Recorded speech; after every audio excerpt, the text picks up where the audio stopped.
প্রত্যেকটি মুহূর্তে এই ঘটনা ঘটে চলেছে।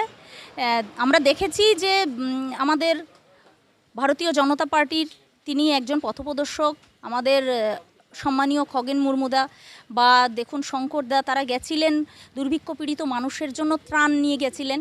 তো সেই জায়গায় গিয়ে তাদেরকে যেভাবে অত্যাচার করা হয়, যেভাবে মারা হয়, ঢিল ছোড়া হয়, তাদের নাক ফাটিয়ে দেওয়া হয়, নাকের শিরা পর্যন্ত তার মানে বলার অপেক্ষা রাখে না, এত পরিমাণে তার প্রতি যেই বীভৎস অত্যাচার করা হয়েছে, এটা সব জায়গায় চলছে। আর যতদিন পর্যন্ত আমাদের রাজ্যের মুখ্যমন্ত্রী এই দুধেল গাইদের আশকারা দিতে থাকবেন, ততদিন পর্যন্ত এটা চলতেই থাকবে।